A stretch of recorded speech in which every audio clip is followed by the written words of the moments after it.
حضرت مولانا دوست محمد قریشی رحمۃ اللہ علیہ فرماتے ہیں کہ میں ہندوستان گیا پڑھنے کے لیے، تو مجھے مدرسے میں تعلیمی داخلہ تو مل گیا لیکن اقامتی داخلہ نہیں ملا۔ اقامتی داخلے کا معنی یہ ہے کہ مجھے وہاں رہائش بھی نہیں ملی اور کھانے کا بھی انتظام نہیں ہوا مدرسے کی طرف سے۔ مدرسے والوں نے کہا کہ آپ درسگاہ میں آئیں اور سبق میں شریک ہو سکتے ہیں، نہ ہمارے پاس رہائش کی مزید گنجائش ہے نہ کھانے کی گنجائش ہے۔ فرماتے ہیں کہ میں پریشان تھا کہ کیا کروں۔ قریب ایک مسجد تھی، مسجد کے خادم سے میں نے بات کر لی کہ میں آپ کے ساتھ یہاں مسجد میں صفائی کیا کروں گا، آپ مجھے مسجد کے ایک کونے میں بستر لگانے کی اجازت دے دیں۔ وہ خادم تیار ہو گیا، گویا کہ رہائش کا مسئلہ تو حل ہو گیا لیکن کھانے کا مسئلہ پھر بھی حل نہیں ہوا تھا۔ میں بڑا پریشان غمگین تھا۔ آخر کار میں نے ارادہ کر لیا کہ بس میں پڑھنا چھوڑ دیتا ہوں، اپنے علاقے میں واپس چلا جاتا ہوں۔ فرماتے ہیں کہ میں عصر کے بعد مسجد سے باہر دروازے کے پاس بیٹھا ہوا تھا، بڑا مغموم تھا، افسردہ تھا کہ اب علم حاصل کرنا میری قسمت میں نہیں ہے۔ میں پریشان تھا۔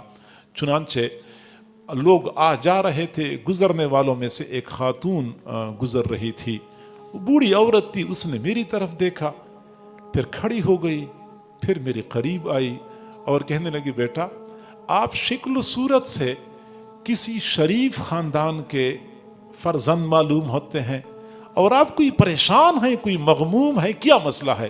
میں نے کہا بوڑھی اماں جاؤ اپنا کام کرو، اب مجھے اپنی پریشانی ہے، میری آپ کے اپنے مسائل ہوں گے۔ لیکن بوڑھی کہنے لگی نہیں، آپ نے مجھے بتانا ہوگا، شاید میں آپ کی مدد کر سکوں۔ وہ فرماتے ہیں کہ اس نے مجھے اتنا مجبور کر لیا، میں نے صورتحال بتا دی کہ ملتان کے قریب سے آیا ہوں یہاں پڑھنے کے لیے، لیکن یہاں میں پڑھ نہیں سکتا کیونکہ مدرسے میں کھانے کا انتظام نہیں ہو رہا اور میں خود انتظام کر نہیں سکتا، تو ارادہ میرا یہ بن گیا کہ میں واپس چلا جاتا ہوں۔ تو بوڑھی اماں نے بہت لجاجت کے ساتھ مجھے کہا نہیں بیٹا آپ نے واپس نہیں جانا، آپ نے یہاں پڑھنا ہے، علم حاصل کرنا ہے، آپ کے کھانے کا انتظام میں کروں گی۔ میں نے پوچھا آپ کہاں سے کرو گی؟ اس نے کہا میں بیوہ عورت ہوں، میری اولاد کوئی نہیں ہے، یہاں قریب ایک گھر ہے، مالدار آدمی ہے، اس گھر میں میں صبح و شام برتن دھونے کا کام کرتی ہوں، تو مجھے صبح کے وقت 2 چپاتیاں مل جاتی ہیں، شام کو بھی 2 چپاتیاں مل جاتی ہیں، ایک چپاتی میں کھایا کروں گی، گزارا کروں گی، اور ایک چپاتی پہ آپ گزارا کریں، یوں آپ کا وقت گزرتا رہے گا، آپ علم حاصل کریں گے۔ فرماتے ہیں کہ میں نے کہا بہت اچھی بات ہے، چنانچہ وہ خاتون مطمئن ہو گئی۔ پھر وہ فرماتے ہیں کہ اس خاتون نے ایسی ڈیوٹی دی کہ جب مدرسے میں کھانے کی چھٹی ہوتی تھی میں دروازے پہ باہر آتا تھا تو ہمیشہ کے لیے وہ خاتون میرا انتظار کر رہی ہوتی تھی۔ کبھی ایسا نہیں ہوا کہ میں پہلے پہنچ چکا ہوں وہ بعد میں آئی ہو، نہیں، وہ میرا انتظار کر رہی ہوتی تھی۔ مجھے جو ہی دیکھتی تھی دوپٹے کے کنارے کے ساتھ ایک روٹی بندھی ہوتی تھی، فوراً وہ روٹی کھول کے مجھے پکڑا دیا کرتی تھی، میں کہیں سائڈ پہ بیٹھ کے روٹی کھا لیتا تھا، نلکے سے پانی پی لیتا تھا، پھر اپنے سبق میں مصروف ہو جاتا تھا۔ پھر فرماتے ہیں میرا پورا سال اسی طرح گزر گیا، اس خاتون نے ایسی ڈیوٹی دی، سال گزر گیا، اگلے سال پھر مجھے پورا داخلہ مل گیا، رہائش کا بھی انتظام ہو گیا، کھانے کا بھی انتظام ہو گیا، پھر وہ سلسلہ چلتا رہا یہاں تک کہ میں علم کے حصول سے فارغ ہوا، اپنے علاقے میں آیا، میں نے یہاں پہ دین کا کام شروع کیا اور کافی سالوں تک میں کام کرتا رہا۔ پھر اللہ تعالیٰ نے مجھے یہ سعادت عطا فرمائی کہ میں حرم شریف چلا گیا حج کرنے کے لیے۔